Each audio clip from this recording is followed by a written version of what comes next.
السلام عليكم ومرحبا بكم فيديو جديد. معكم مريم.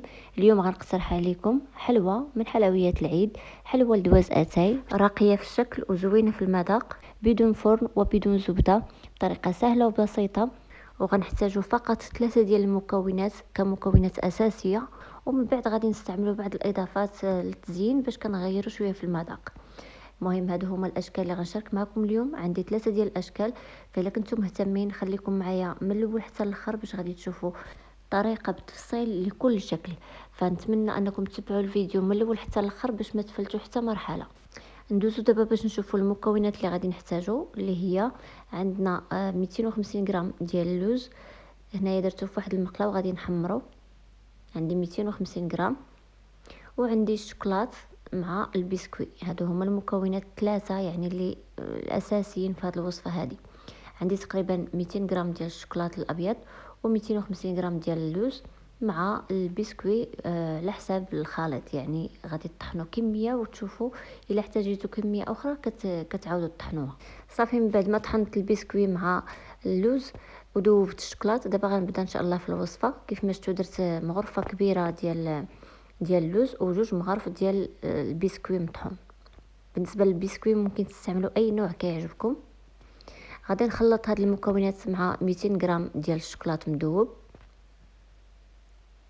بالنسبه للخليط غادي نخليوه شويه جاري. هاد المكونات هادو غنشكلوا منهم جوج ديال الاشكال.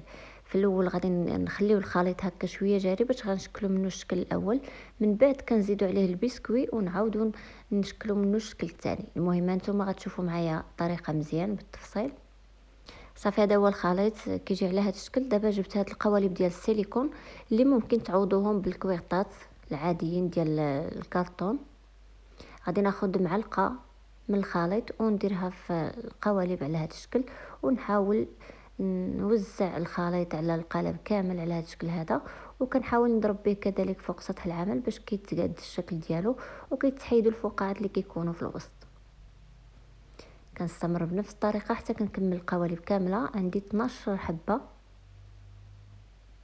غادي ندير فقط 12 حبه. هنايا غير كنشارك معكم بطريقه، وانتم على حساب الكميه اللي بغيتو فاكيد كتضاعفوا المقادير حسب الحاجه.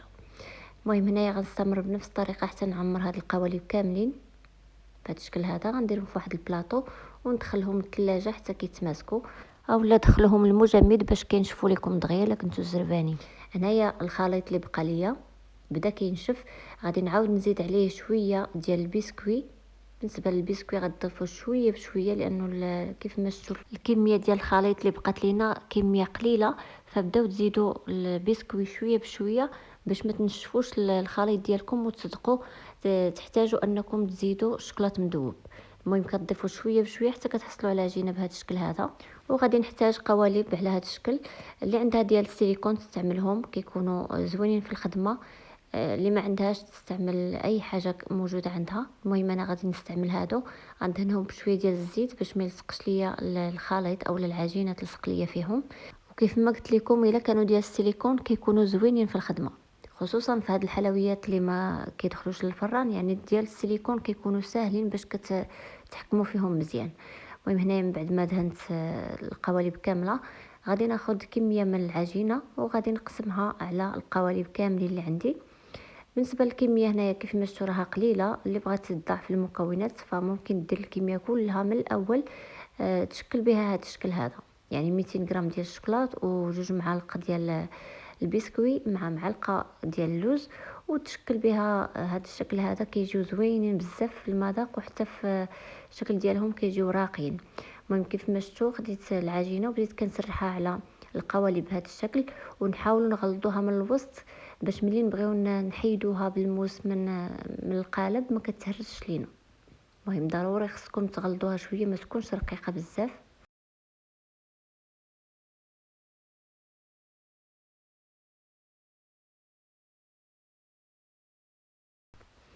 المهم انا غادي نستمر بنفس الطريقه حتى نشكل القوالب كامله.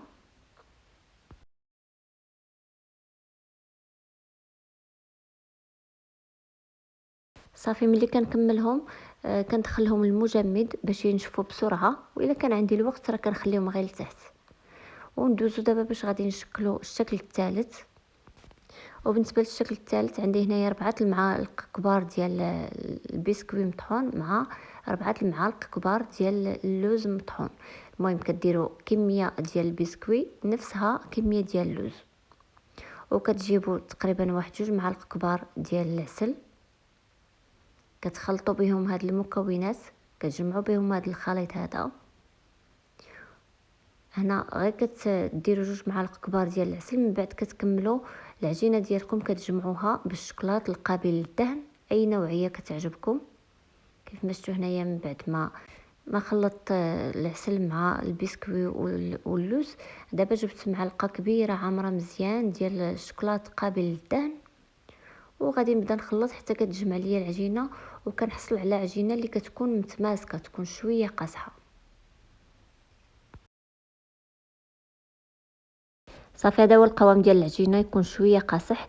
دابا غنجيب واحد البلاستيك الغذائي وغادي ندير فيه واحد شويه ديال العجينه، غندير بلاستيك اخرى من الفوق بهذا الشكل هذا، وغادي نسرحها ما تكونش رقيقه.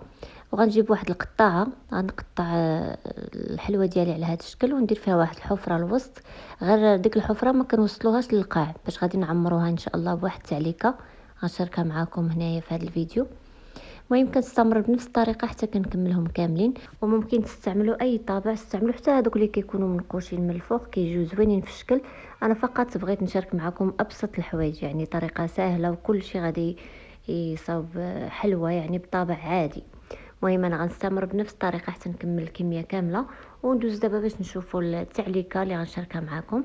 كيف ما شفتوا خديت 2 معالق كبار ديال المربى الفراوله، درت عليهم معلقه كبيره ديال الجليكوز، غنديرها فوق البوطه ونخليهم حتى كيغلي هذا الخليط هذا. كنضيف ليه واحد المعلقه صغيره ديال السكر. بالنسبه للجليكوز ماشي ضروري ديروه، ممكن ديروا غير السكر، تخليو الخليط حتى كيغلي وكيذوب داك الكونفيتور وكيجي على هذا الشكل هذا. صافي كتحيدوه من البوطه وكتخليوه حتى كيدفى عاد باش كتستعملوه. وهذه هي الحلوه من بعد ما شكلتها كامله غنديرها في كويغطات. انا بديت كنجمعها من الجناب باش غادي نصغرها شويه لان الكويغطات اللي عندي صغار. بالطريقه هذه صافي كنحطهم على جنب. من بعد كنجيب واحد الموس وكندير هاد التزيين هذا من الفوق باش كيجي الشكل ديالهم راقي. وراه كاينين طوابع كيديروا هاد الزواقات هادو، غير انا ما عنديش، استعملت فقط الموس. بديت كندير خطوط من الفوق بهذا الشكل هذا وكنحصل على حلوه راقيه بحال طبعتها بالطابع. المهم كنستمر انا بنفس الطريقه حتى نزين القطع كاملين، وغنجيب التعليكه من بعد ما كتدفى عاد باش كنديرها في هذه الحفره هذه اللي درنا في الحلوه.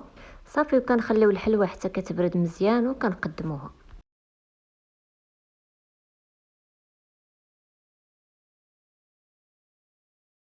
وهنا غنجيب التعليكه اللي صاوبنا، كنديروا معلقه صغيره في كل حفره بهذا الشكل هذا، وكيف قلت لكم نخليوهم يتماسكوا حتى كتبرد مزيان هاد التعليكه هذه عاد باش كنقدموهم.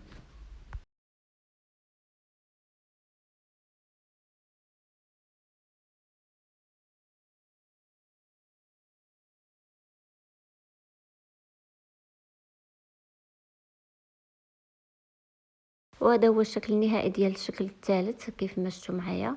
هذا هو التزيين ديالو. صافي غادي نخليه على جنب وندوز باش نزين الحلوه اللي درناها في الثلاجه بردات. صافي كنسخن القوالب من التحت بهذا الشكل هذا، ممكن تسخنوهم غير فوق البوطه او لا غير سوشوار. من بعد كنجيب واحد الموس وكنحاول نقلعهم من القالب بهذا الشكل هذا غير بشويه باش ما يتهرسوش على هذا الشكل هذا. وما راه ما كيلصقوش علاش درنا شويه الزيت في القالب وحتى سخنا الحلوه من التحت. صافي غادي نحيدهم كاملين بهذه الطريقه هذه، ومن بعد غنحيد الحلوه الثانيه اولا الشكل الثاني من الكويغطات اولا من القوالب السيليكون، وندوزو باش نزينوهم كاملين.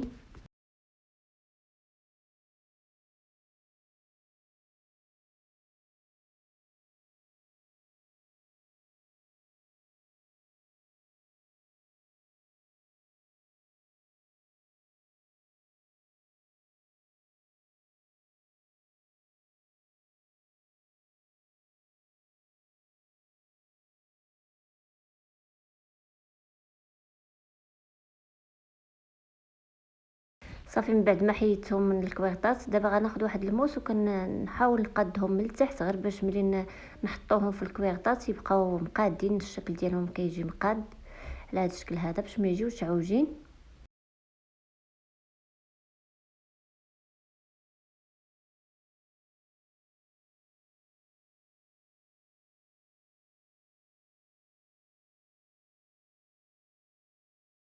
وصافي غادي نخليهم على جنب وندوز باش نحضر الحشوه ديال الحلوه طويله اولا الحلوه اللي على شكل باطوات. غادي ناخذ 3 المعالق كبار ديال السكر، غنديرهم فوق البوطه على نار تكون مهيله. نخليو هذا السكر هذا حتى كيذوب، حتى كنشوفوا السكر داب من الجناب عاد باش كنحركوه.